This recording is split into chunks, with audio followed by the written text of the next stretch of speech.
It hasn't been an easy season so far for the Maryland men's basketball team. Of course, they've undergone a coaching change, and now they're playing through a tough Big Ten schedule. Now, listen to this.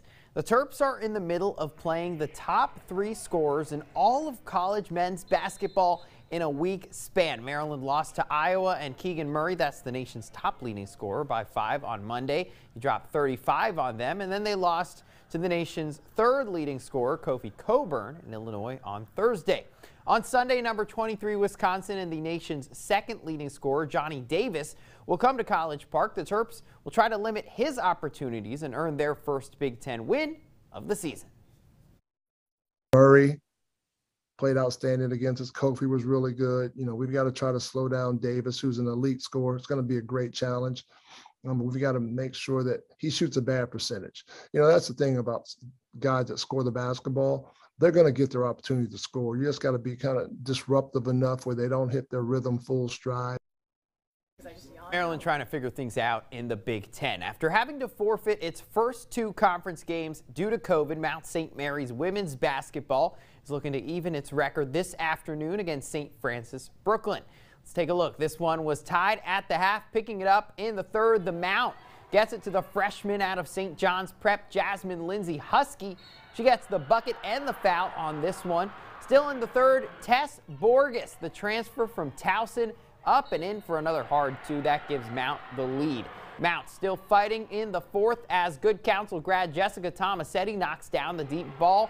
Very next possession, it's back-to-back threes for the Mountaineers and back-to-back double-doubles for Kendall Brazee. She finished with 18 points and 12 rebounds. Close game all the way through. Mount trailing by 3 with a chance to tie it at the buzzer. But this misses here, and they fall short to St. Francis 62-59. They'll now have a week off to regroup. Gave up 17 offensive rebounds. I don't know how many teams you're going to beat like that.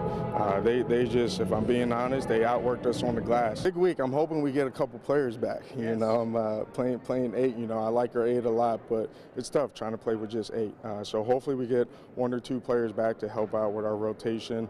And then we got to tighten up some things. You know, we got to clean up on offense, and you know, we got to do a little bit better taking care of the basketball as well. So this week is a big one for us. And the Mount men's basketball team also in action today, also playing St. Francis Brooklyn, but on the road. The Mount gets its first conference win today, a big 69-61 win over St. Francis. Off the bench, Josh Reeves leads all scores with 19 points, a season high for him. Well, we had what looked like a very good high school girls basketball matchup for you tonight. The best public school squad in Nova visiting the best private school team. Only on WDVM tonight. Paul VI hosting Madison in a huge showdown in Chantilly. First quarter, and the Panthers get to it. Jalen Talley gets busy in the paint, gets the layup to fall, and that was just the beginning.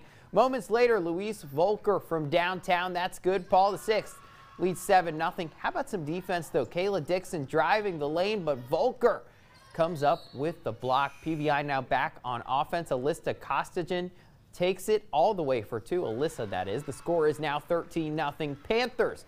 Madison finally gets on the board. Grace Arnoley, the star for them from 3, sinks it for the Warhawks. Their first made basket comes with a minute left in the first. Paul VI, just too much for the Warhawks today. Asia Boone layup is good. PVI gets the big win over Madison, 53-27. The Caps looking for a win tonight on the road at Minnesota. Last check, about 2 minutes to go in this one. They lead 2-1 in the 3rd. But listen to this stat.